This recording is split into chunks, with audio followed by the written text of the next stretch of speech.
Ayan, nandito na ako sa loob. Kasi sa labas, inaabang ko yung mga ibon na hindi makapasok. Dahil yung mga ibon na yan, destroyer kasi. Biro mo nyo naman na nasira yung ano ko dito sa yung lalagyan ko ng bulb sa dalawang kanto kasi doon sila namamahay tapos nagdadala pa sila ng kung ano-ano mabigat. Kaya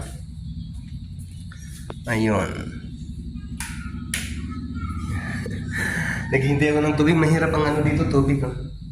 Wala pa. Wala pang tubig. Yan. Wala pang tulo. Ano lang. Yung power niya lang. So gusto ko nang maligo kasi tapos na ako naglinis na kami sa baba, nagpintura na ng mga upuan, mga dining chair, o yung pinuntahan ko na, tapos ngayon maliligo na ako kasi makatay yung katawan ko. Kaso nga lang walang tubig dito sa taas. Nakakainis itong nawasan namin dito. Yung prime water. Oy, Mr. Ano? Yung may-ari kasi ng prime water dito, yung pinakamalaking tao sa Pilipinas, yung Beliar. Sila kasi nakabili ng LMWD dito sa Leyte. Kaya, ayun, pag magbigay sila ng ano, hindi kasi tinitingnan ni Beliar kung anong kalagayan ng mga taga Leyte, yung tungkol doon sa tubig. Kasi ang dati LMWD, ang nakasaks ng tubig, nagpapakalunod. Pero dito ngayon, Diyos ko, mamamatay ka bago ka makainom. Kasi ang tulo, mas maganda pa pag umihi ka, mas malakas pa. Pero yung tubig nila, oh my God. Pwede ba, yung mga Beliar yung may-ari, ayusin nyo muna bago, kasi kawawa naman. Ang tubig, pinaka-importante talaga sa lahat. Pagdating dito sa amin, sa Region 8, dito sa Tacloban, Dagami, walang tubig.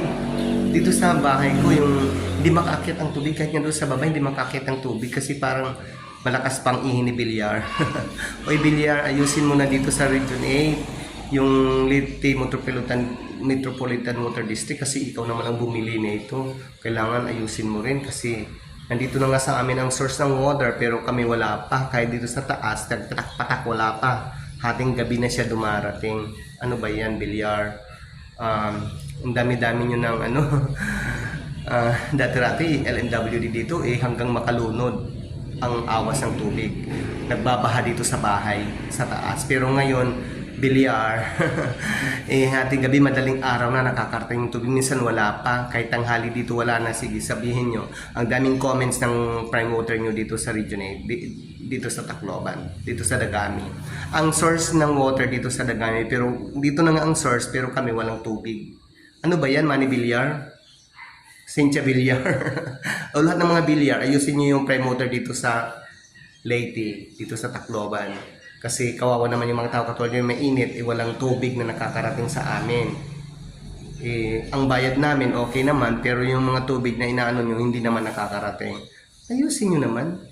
Senator Cynthia Beliar, Senator Mark Beliar, ayusin nyo yung mga proyekto nyo dito sa Tacloban, dito sa Dagami. Kasi ang tubig, Diyos ko my God, hindi kami nakakaligo talaga. Kasi ang tubig patak-patak na lang.